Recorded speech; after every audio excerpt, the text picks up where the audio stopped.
In my dream, I was a prince about to go to a masquerade party, dressed and adorned with precious jewels, representing the honor and prestige I acquired.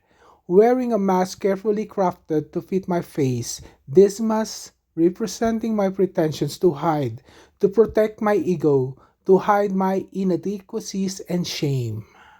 This mask represented the discreet life I had to hide, my prejudices, and my own internal homophobia. Then I found myself wandering and slipped, fallen into the crater of a volcano. All I had on me was burned and obliterated, scalded by the fiery lava, turned into hot flakes dancing onto my skin. Then the volcano vomited me to the sea. My body simmers down as it touches the waters. The burning flakes in my scalded skin were turned into ashes, washed away by the waves. The waves of the ocean drifted my body to the shore. It felt being cleansed and reborn.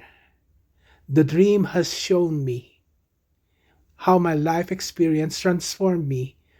In alchemy, this was the stage of Nigredo, where I had confronted that darkest night of my soul. It was a hurting stage, but liberating. I was able to endure it with courage, patience, and faith until the pain subsided.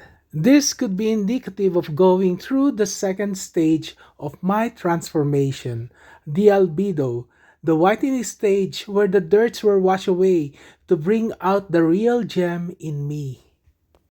At the shore, I slowly rise and walk in my bare nakedness, started being shivered by the chilling night as I gaze at the whiteness of the moon. I remember where I have been through and marveled being swept in this tranquil shore. The dream shows me how I transcend my sufferings and give meaning to it.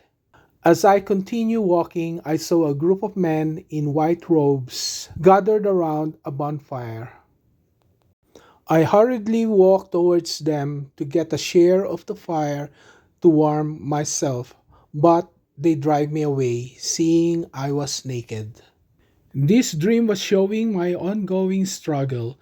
I have been reborn and transformed, but the world isn't, and the worst may still happen. Rejections are possible with my new self, but the appearance of the rising sun is a symbol of hope.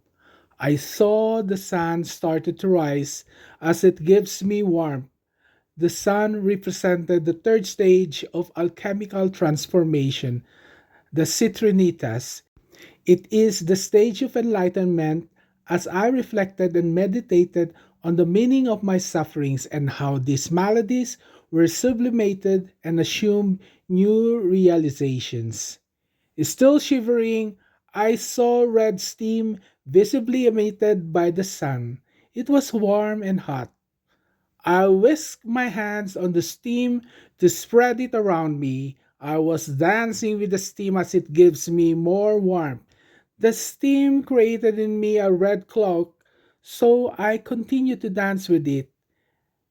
This part of the dream seems to be indicative of the Rubedo, the final stage of transformation, but which I feel I haven't accomplished yet.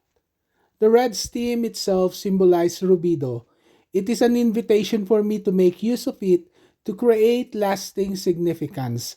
The repeated appearance of the sun in my dreams may be telling me that I have stayed too long in my sublimated stage of Citrinitas. Too much reflections without action could lead to paralysis.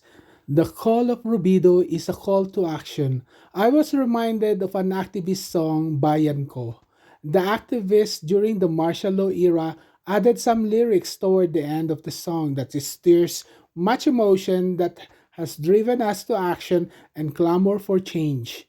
I heard this song while dancing and whisking the red steam from the sun. Ang bayang sinisil, babangon, lalaya rin. Sa silang ay pupula, sa timyas ng paglaya. The song was saying that an oppressed nation will rise, will have liberty again. The East will rise in red. in the dainty of freedom.